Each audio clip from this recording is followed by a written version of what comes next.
So, now that she's back at the anchor desk full time, Rachel Maddow consistently chews up the news in ways that nobody else does, and we're just more than happy to share her peerless reporting and analysis, especially when she deep dives into a story like the one from just last night. It concerns acting U.S. Attorney Ed Martin. He's a guy who wrote a book in 2016 with paleo-conservative wingnut Phyllis Schlafly. It was published a day after her death, just months after Trump secured the Republican nomination. Now, that book, it was called The Conservative Case for Trump. But as you're about to see last night, Rachel Maddow makes her case that the lurking hidden dangers afoot in Trump's methodical dismantling of the systems and laws that protect each and every one of us, your rights, my rights, and I'm not just talking about Elon's data teen hunger force apparently scrubbing through your personal records as we speak. No, last night, Rachel finds the same insidious impulses are evident with the acting U.S. attorney and include the very illegal potential acts of seizing phone records, obtaining text messages and emails, maybe your iCloud, and maybe even raiding your house or your office. It's complicated, and she breaks down the who, the what, the where, and the why by uncovering the scariest of facts beneath a seemingly mundane story. So here's Rachel last night drawing a clear picture of the perils of Trump's New World Order for each and every one of us. To say I'm a big Roz Chast fan, and I have been my whole adult life. And one of Roz Chast's cartoons that I keep thinking about all the time in this news environment that we are living in right now is this one. And she has done several cartoons on this theme of Venn diagrams, right? You got two circles and they overlap, and the overlap is usually where the joke is. But in this one, it's a Venn diagram, and on the left, the circle is labeled fun, and on the right, the circle is labeled boring. And in the Venn diagram overlap between fun and boring, that's Bob. Hi, Bob, who is fun and boring. I think about that all the time. The version of this that I keep in my head in this news environment, there's a slight difference, though. The overlap isn't between boring and fun, as it is in the original. The overlap that I keep in my head is between boring and scary. Boring stories, scary stories.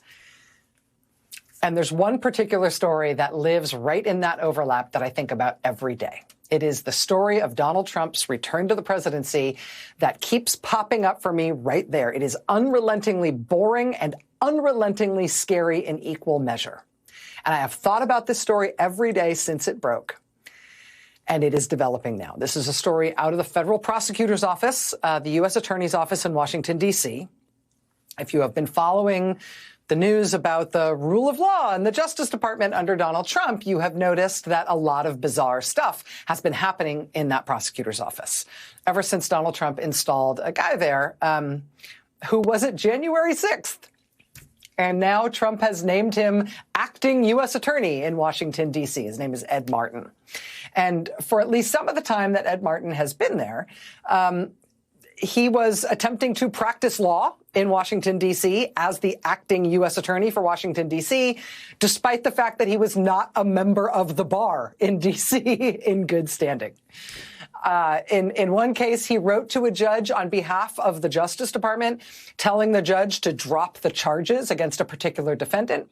In so doing, Ed Martin did not mention that he personally was also the defense attorney for that individual defendant. So he's the lawyer on both sides of that case. You can't do that. Ed Martin is the guy who said he wanted to open a criminal investigation into Democratic Senator Chuck Schumer and apparently tried to do so. Ed Martin is the guy who has sent off typo-ridden, bizarre, threatening letters to at least two other Democratic members of Congress, Congressman Robert Garcia and Congressman Eugene Vindman. Ed Martin is the guy who has posted bizarre, pseudo-legal fan letters to Elon Musk on Twitter, like this one, where he scratched out the typewritten address and wrote in by hand, "Dear Elon. Dear Elon, after your referral, as is my practice, I will begin an inquiry." In case you're wondering, no, that is not how prosecutors' offices are supposed to work. But just catch the flavor here a little bit of this thing. Quote, please let me reiterate again. Reiterate again, really. Please let me reiterate again. If people are discovered to have broken the law or even acted simply unethically, we will investigate them and, all bold letters, we will chase them to the end of the earth to hold them accountable. We will not rest or cease in this. Noon is above the law. Noon. That's actually what he wrote. Noon is above the law. Get me noon. So things have been a little crazy at the top federal prosecutor's office in Washington, D.C. Even separate and apart from them firing all the career prosecutors and all the other things they've done, things have just been a little bit nuts at the top federal prosecutor's office in Washington, D.C. under Donald Trump. Noon! Noon! But when it comes to the overlap of scary and boring, not fun and boring, hi, Bob, but scary and boring, when it comes to that particular story out of this office, the thing that has happened at this one prosecutor's office that I think about every day is a story about them freezing a bank account, freezing a bunch of money in a Citibank account. And I know each of those syllables is more boring than the last. It's like impossible to even hold on to it in your head for a moment. Freezing a Citibank account? Why do I care? You know, part of the reason you could tell this was a really big deal when it first emerged is because it led to the shock resignation of the top criminal division lawyer in that prosecutor's office.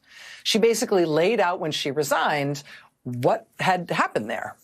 And in non-legalese, what it boiled down to is that Ed Martin, the Trump-appointed prosecutor, the guy who was at January 6th, who's now running that office, Martin appears to have ordered her to bring a criminal investigation when she said there was no evidence of a crime.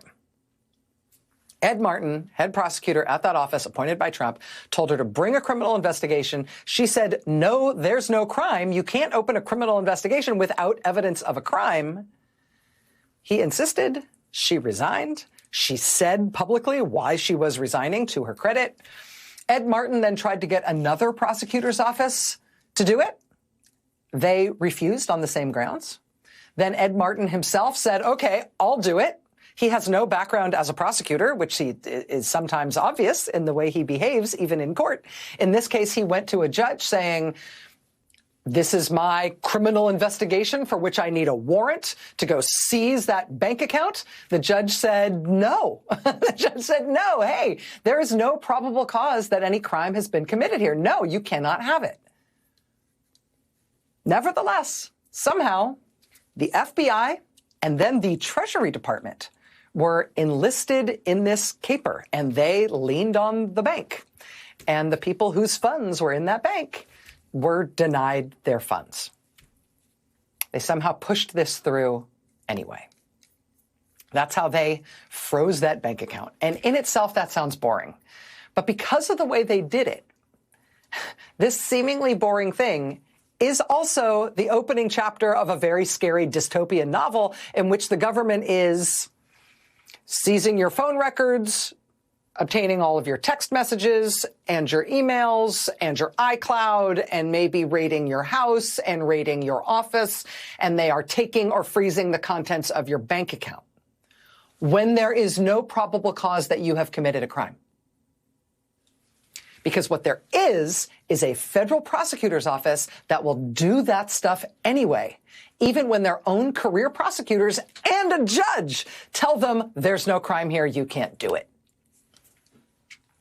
So like I said, this is, I recognize this seems like a boring story in terms of all the proper nouns involved here, right? But it is scary in terms of what this means. And I think about this case every day. And now we have had two important developments here. First of all, number one, they are in trouble in court now because of this case. A federal court has just ruled that nothing here seems kosher. Quote, there are serious due process concerns and questions of whether defendants' actions were arbitrary, capricious, an abuse of discretion, otherwise not in accordance with law, contrary to statute, or unsupported by substantial evidence. Quote, there are procedures that must be followed. Quote, defendants vaguely reference multiple ongoing investigations, but offer no specific information about such investigations, factual support for the decision, or an individualized explanation for each plaintiff. This is insufficient. Quote, defendants have not provided the credible evidence required. Quote, vague and unsubstantiated assertions are insufficient. So that's the first thing. This one boring, scary story that I think about every single day is now finally getting turned back by the courts, at least for now. Those funds are being reinstated into that bank account. And whether or not you care about that bank account being restored, whether or not you care about all the, frankly, boring particulars of this case, what is important here is that this one quite bananas prosecutor's office, for the moment, they have been stopped from doing the one thing that they were trying to get away with that really does afford the possibility of Trump just opening the floodgates against Democrats, protesters, journalists, government officials, potentially judges. They have finally been stopped, at least for the moment, from doing something that I think, if they were able to do this, might reasonably result in a lot of people actually fleeing this. Fleeing the country. Well, I wasn't really thinking about that so much during the last 4 years.